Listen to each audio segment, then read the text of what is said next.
live in the kitchen to present how to go about preventing calf injuries related to pickleball play. So it's a very common thing that I see. It's probably the most common injury I've treated pickleball players for is injuries to the calves. So once I get this thing situated here and get everything in order, we'll get this show on the road. As you guys have any questions or comments, feel free to leave them in the comments section. I will address them either on the fly or at the end of the entire presentation. So feel free to dump them in there whenever you want to, whatever comes to mind. I first and foremost want to thank Jared and Dane in the kitchen for allowing me the opportunity to present this information to all of you. As a physical therapist, of course, I love rehabbing injuries, but first and foremost, I would really like to prevent injuries from occurring in the first place. So that's what this entire content series is about, is reaching out to as many of you as possible and sharing information with you to help prevent injuries so that you can play better and hurt less. So injury prevention and performance enhancement is what this is all about. So specific to calf injuries, let's go ahead and dive into it. I want to let you all know that I have an outline for this presentation. If you want a copy of this outline, also you can either leave your email in the comments section or you can send me a message if you want to send it to me privately, and I will send a copy of this presentation to anyone and everyone who requests a copy of it. And I'm going to be using this outline as I go through the presentation to make sure I get all of the information covered that I want to make sure to cover, and that it's as nice and organized and concise as it possibly can be. So that being said, let's go ahead and get started with this. So first and foremost, why are calf injuries the most common injuries suffered by pickleball players, if not one of the most common injuries? The reason is it's a combination of not warming up properly, not having the flexibility and mobility and strength and control throughout the body that you need to prevent it. And pickleball is just a game that places a lot of stress on the calves because of how the players have to move. Lots of rapid change of direction, forward and backward, side to side. So all of those things put together are a recipe for disaster, if you will. So calf injuries, what are they? What is the most common calf injury, I should say? The most common calf injury is a muscle strain or a pulled muscle. And you have a variety of muscles in your calf. You have the gastrocnemius, which is the longest one, and it sits more in the upper calf. You have the soleus, which is a shorter calf muscle. The gastrocnemius and the soleus kind of come down together and converge into the Achilles tendon right above the heel and go down and attach to the base of the heel. And then you have another smaller, skinnier muscle in there called the plantaris that doesn't really do anything anatomically. So as far as calf strains go, or pulled calf muscles, the most commonly pulled or strained muscle is the gastrocnemius because of a couple anatomical components to it that make it much more at risk for a strain or a tear. So what a pulled calf muscle is, or a strained calf muscle is it's an overstretching and or tearing of those muscle fibers. And the gastrocnemius is the most common calf muscle to be strained because it crosses two joints. So it starts above the knee and then runs down to the ankle. So that's one of the reasons why it's more commonly injured. And two, it has a high percentage of type 2 or fast twitch muscle fibers. So those fast twitch muscle fibers are less resistant to fatigue. So the more you're out there and playing, the more at risk you are for suffering a strain to the calf. So it commonly occurs in sports involving high-speed running or rapid acceleration or deceleration. So as I mentioned, those are very common things while you're out there playing pickleball. And the more fatigued you get, the more likely you are to suffer a calf strain. So it most often occurs when there's a transition of movement going on. So when you are either stepping backwards and then quickly pushing off to run forward, or if you are running forward and suddenly stopping and trying to move backward. Those are the two most common ways that a calf injury occurs. And if you or somebody you know, if you've been playing pickleball for a while, either yourself or someone you know has suffered some sort of calf injury. And like I said, it typically happens when you're changing directions really quickly. So What does a calf strain feel like when it happens? So some people say they feel a pop. Some people say they feel a ripping sensation. Some people say they feel like they kind of just got shot in the calf. Some people say they just feel a sharp, intense pain in the area. Those are all indications that you have strained or tore your calf muscle.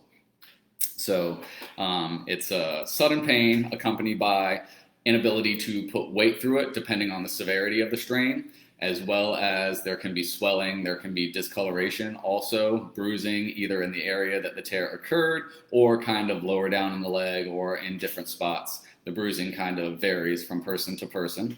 The pain and the swelling and the bruising, it can last days, it can last weeks, it can even last months, depending on the severity of the strain and the tear that occurred. So if you think you may have strained your calf, what do you look for to be sure? So calf strains typically present, like I said, with the following symptoms: pain at the site of the injury, bruising along the lower leg, swelling in the lower leg down into the ankle and foot as well. If you stretch the calf, like if you pull your toes back towards you, that will reduce pain in the area where the injury occurred. That will reproduce pain in the injury where the area occurred. And if you push your toes down, like you're stepping on a gas pedal, that also causes pain, and you'll likely not be able to do that very well, which is very important for pickleball or running in general or walking in general. So if you've officially been diagnosed with a calf strain, how long until you'll be able to play again? That's a very common question I get with pretty much every pickleball player I've worked with that has dealt with a calf injury that I'm working with them for. They all want to know, when can I get back on the court? And the answer is a big, it depends, unfortunately. So it depends on the grade of the calf strain that occurred. There are 3 different grades of muscle strains. There's a grade 1, a grade 2, and a grade 3, and they vary depending on the severity of the injury. So I'm going to break down the different grades specific to a calf strain, what the symptoms are, what the signs are, and then the average time to return for each of the different grades. So as far as a grade 1 calf strain goes, you'll feel sharp pain at the time of the injury, and these are very tough to differentiate as well. So when you get a calf strain, it's hard to tell if it's a grade 1 or if it's a grade 2 or if it's a grade 3. There are some defining factors for each one to help you figure it out. Hopefully you don't suffer these issues, but if you have in the past, if you're currently dealing one with right now and you want to kind of get an idea of what you're looking at as far as recovery goes, then this information will be very beneficial for you. So as far as a grade 1 goes, you'll have sharp pain at the time of the injury in the area where the injury occurred. You might have some tightness develop in the entire calf. You may be able to continue walking and possibly even continue playing with only mild discomfort. And you will definitely develop post-activity tightness, aching, possibly swelling as well. So how can you tell if you've suffered a grade 1 calf strain? What you want to try to do is, if you can stand on the leg that you feel like you've injured and just go up on your toes, if that reproduces pain, then chances are you've suffered at least a grade 1 calf strain. And if you have suffered a grade 1 calf strain, the average time to return is somewhere between 1 and 3 weeks. And during that time, you're looking at a lot of rest, trying to do everything you can to prevent the pain from onsetting, and trying to do also everything you can to build up strength and maintain mechanics through your lower back, your hips, your knees, maintain range of motion in your ankles, and keep all those other areas finely tuned as much as possible so that when you do return to playing, you don't have compensations and issues elsewhere. That's something that people really don't take into consideration when they suffer a calf injury. They just let that heal, and then they jump right back out there to playing. But a lot of times when you're allowing an injury to heal, other things start to go wrong throughout the body that you don't even recognize. And so staying on top of that is very, very, very beneficial and something to be mindful of if you are recovering from a calf injury at the moment. So now we're going to move on to a grade 2 calf strain. So the symptoms of a grade 2 calf strain include, again, sharp pain at the time of the injury where the injury occurred. You would not be able to continue activity if a grade 2 calf strain was suffered. Significant pain with walking afterwards, You might have swelling in the muscle or down into the lower leg and foot, and mild to moderate bruising throughout the calf might also be present, but that's not a guarantee, it just might be there. So signs that you can try to figure out if you suffered a grade 2 calf strain include pain with pushing the toes down, pain and weakness if you try to resist pushing the toes down. So you don't even have to be on one leg. You can just kind of put your foot on the ground and try to go up on your toe. If you have pain with that, chances are you're leaning more towards a grade 2 calf strain than a grade 1 calf strain.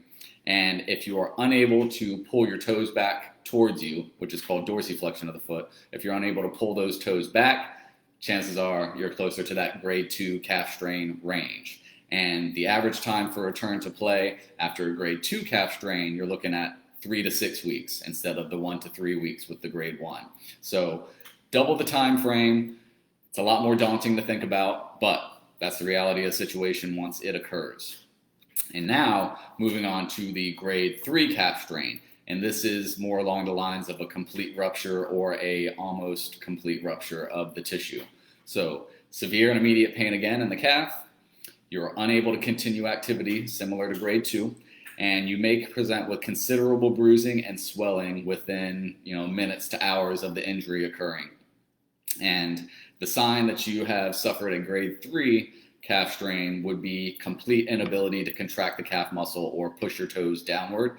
That means that complete area of tissue has been ruptured and it's not able to transfer that force through to the ankle to produce that movement. So there's nothing there connected, and that is going to take somewhere between 3 and 6 months to rehabilitate to the point where you can get back on the court, and possibly even longer if you need surgical intervention to correct it.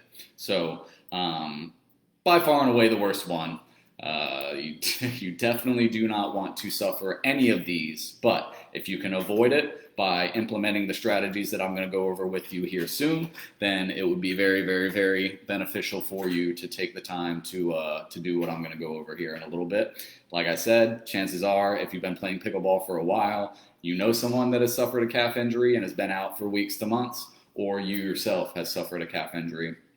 It's very, very, very common. So what things within your control can you do to prevent from suffering a calf strain while you're playing pickleball?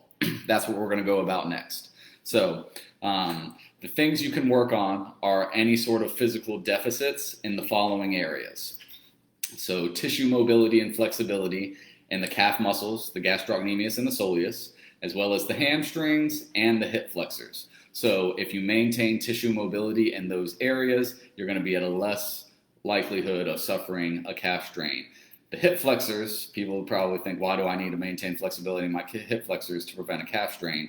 The more hip extension mobility you have, the less strain it's going to put on the calves when you're doing any sort of those transitional movements from going forward to backward or backward to forward.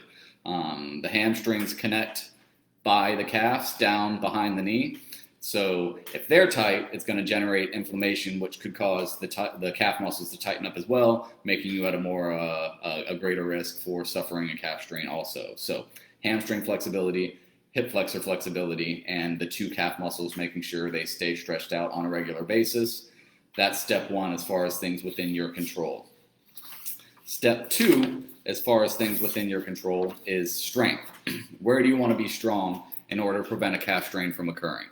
You want to be strong, of course, in the 2 calf muscles, the gastrocnemius and the soleus.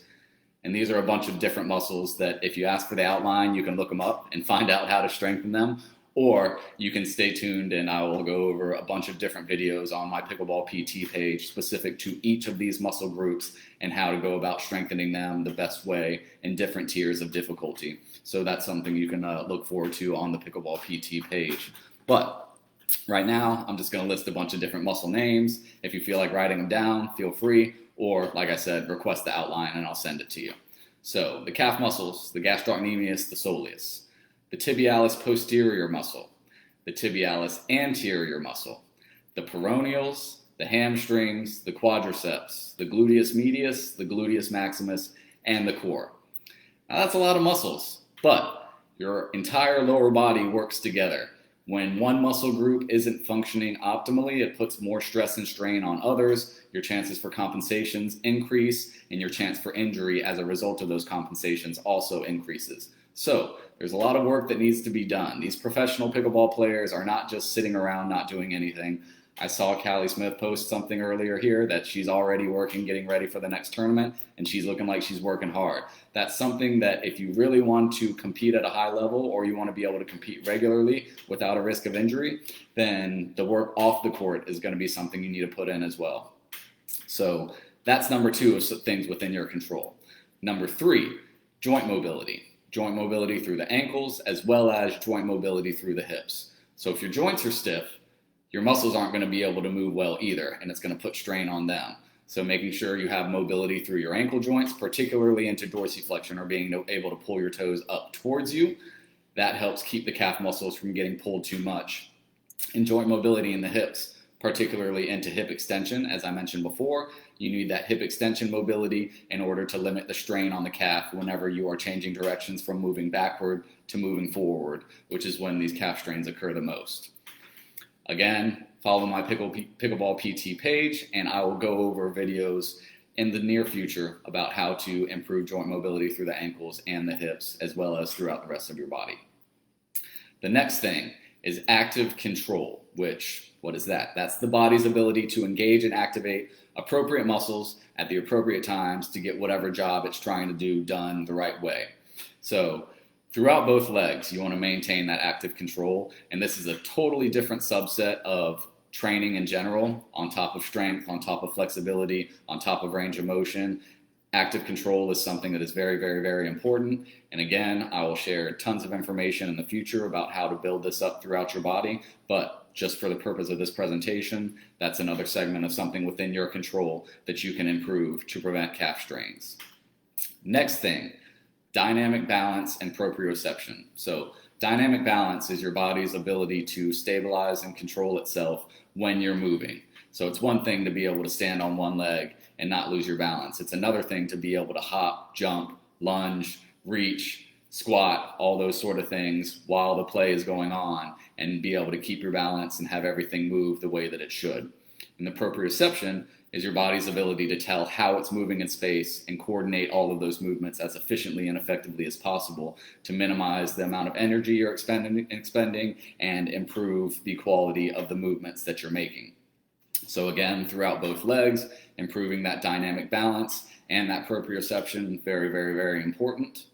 And the last physical component that is within your control that you can improve to limit calf strains is endurance. So just making sure that all of those muscles throughout the legs are able to perform at the amount of time that you're trying to have them perform. If you only go out and you play 30 minutes 2 or 3 times a week, and that's all you do, that's all your body needs to be prepared for. But if you're somebody who's out playing 5 to 6 days a week for 2 to 3 hours at a time, you want to make sure that the muscles throughout your body, particularly in your legs, are capable of tolerating that amount of time on your feet, moving that much, putting that much stress on it. Because if you lack that endurance, like I said, the calf muscle, particularly the gastrocnemius, is full of type 2 muscle fibers, and they are less resistant to fatigue.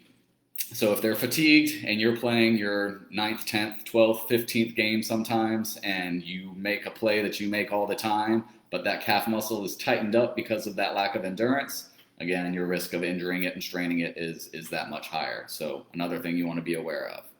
Now, nutritional deficits that you can control to limit calf strains. There's just one, but the big one is hydration. Making sure that you are well hydrated before you get out there and play and throughout the entirety of the time you're playing, as well as afterwards, to prevent that kind of post-play build-up in tightness. Very, very, very important.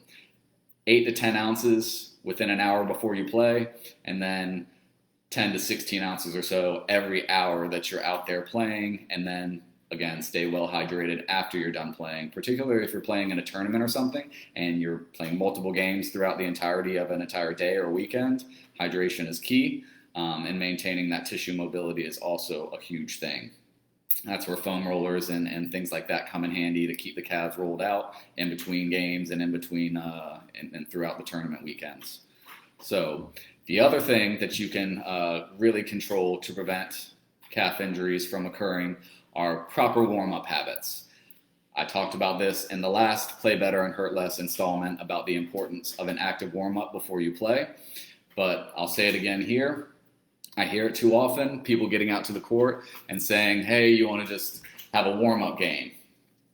And I can't tell you how many people I've worked with for injuries that they suffered during that warm-up game, because we all know after the first couple of points, it turns from a warm-up game into a real game, and everybody kind of throws the whole we're warming up thing out the window. That's not something that I expect people to be able to keep up with and really just not really play the way they would normally play during that warm-up game. So taking 5 to 10 minutes and going through a proper, comprehensive, full-body active warm-up is another really beneficial thing for injury prevention and performance enhancement throughout the entire body, not just the calves. And I have a comprehensive active warm-up on my Pickleball PT page.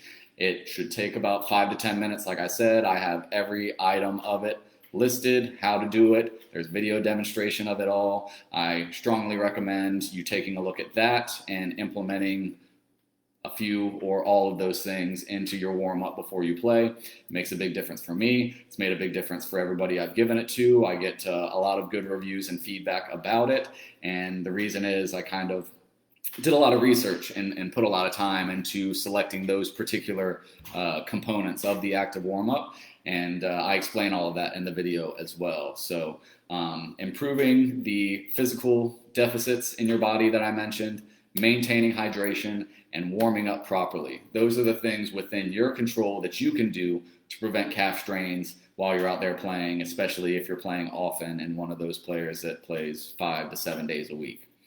How can I take measures to prevent those calf strains? Go through and improve all those things that I just mentioned. Regularly stretching and exercising to improve the tissue mobility and flexibility, improving the strength, improving the joint mobility, improving the active control, improving the dynamic balance and proprioception, and improving the endurance. So,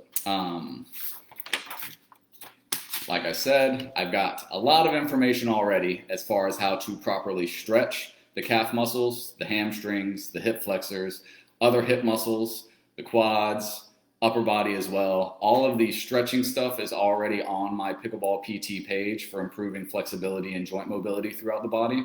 I also have the active warm-up demonstration video as well. Soon I will be posting an entire strength series from head to toe of the muscles you want to work on building strength in and how you want to strengthen them specific to pickleball to prevent injuries throughout the body, including the calves. So following my Pickleball PT page to get that information, I would recommend that if you are interested. And to close out the presentation, calf injuries aside, what if you just go ahead and do these things and you're not really thinking about preventing calf injuries, but what if you improve the strength in the areas I mentioned and improve the flexibility in the areas that I mentioned and improve the dynamic balance and proprioception and the endurance and all that sort of stuff? How can that help you play better? So we've already covered the hurt less part. How can all of that stuff help you play better even if you're not even worried about calf injuries? That's what I'm going to cover next. So calf injuries aside, can those strategies mentioned above help me improve my pickleball game? So I'm going through the outline here. And the answer is yes, absolutely. A resounding yes. So improving the physical attributes of flexibility, strength, joint mobility, active control, dynamic balance, proprioception, and endurance throughout the lower body will yield improved performance in the following areas specific to your pickleball game. Number one is speed. We all want to be faster. If all of those things are fine-tuned properly, you will undoubtedly be faster for a lot of different reasons. Your power will be greater, your reaction time will be greater, and all that sort of stuff to help you move the way you want to move and the way probably you never thought you could move. Reaction time will be improved as well. You won't get caught off guard as often. We've all had times where we thought we could get somewhere and make a play, but we couldn't quite get it, and we're not really sure why. Either we just, chalked it up to being tired, or just, whatever the reason. But improve all of those areas. Your reaction time will also improve, and your ability to make those shots and make those plays the way that you want to, and the way that you envision in your head will also improve. Jumping ability. So you have that guy that's constantly trying to lob over your head and you want to kind of make him think twice about it, you can improve your ability to jump by improving the strength and mobility and coordination and proprioception, all that sort of stuff throughout your lower legs and upper legs as well, hips and core. Getting all those things fine-tuned, you will notice an improvement in your ability to jump often and higher. So power will improve as well. Think of all those shots you pictured putting away and they got returned because it wasn't nice and strong and where you wanted it to be. Your power will also improve by improving all of those things through your core, your hips, and your lower legs. Your control and coordination with tough shots and well-placed returns. Somebody hits like that perfect shot and you get to it, but you hit it into the net, or you hit it out of bounds, or you lob it right up to them and then they just slam it down your throat again. Your ability to get those shots and place them where you want to place them will also improve by improving all of those areas that I mentioned before as far as the physical attributes go. So your squatting ability will also improve. And this one is specific to the soleus muscle, which is the lower calf muscle that I mentioned much earlier in the presentation. That soleus muscle, if you improve the flexibility in it, your ankle is going to be able to bend much more as your knees bend. So knees bending, getting down into a lower squatted position, and your ankles being able to bend as well and not having to pop up on your toes like that, you're much more in control of where your body is moving and what you're doing with it. So if your feet are able to stay flat because your ankles are mobile and your soleus muscles are flexible, then you'll be able to return those dinks and get much lower and hit those low shots much more accurately where you're trying to put them, rather than, again, hitting them out of bounds or lobbing them up to your opponent. And your closing efficiency will also be improved. So you'll have that extra edge when you're going into overtime points and the score is 14-13-2 and you've got the ball and you're trying to end the game. If you have that endurance and that strength and that flexibility and your body is functioning optimally and kind of not really resisting itself, then you're going to have the advantage over everybody else unless they're doing the same things that you are. So that is the rundown of how you can go about preventing calf injuries with pickleball and how going about doing those things will yield improvements in your game as well. So anybody that has any comments, feel free to leave them in the comments section. I'll come back and check the notifications on a regular basis after this video has been posted on the kitchen for others to view that couldn't view it tonight. And I really hope this information that I shared is beneficial to you guys. And like I said, feel free to shoot any questions my way. I'm happy to answer any and all of them. And thank you again so much to Jared and Dane and the kitchen for allowing me the opportunity to present this information to all of you. And I hope you all have a great rest of the week and keep on pickling. Anybody have any questions?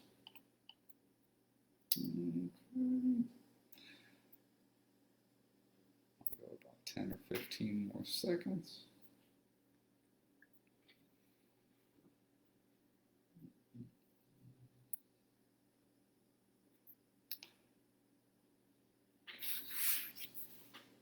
All right, Laura, let's see. Thoughts on helping recover from a calf injury?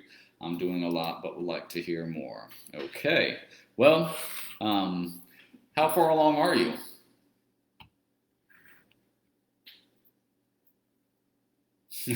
Thank you. I appreciate it. It is my pleasure. The more people I can help prevent injury, the better. Let's see. I will reply to this.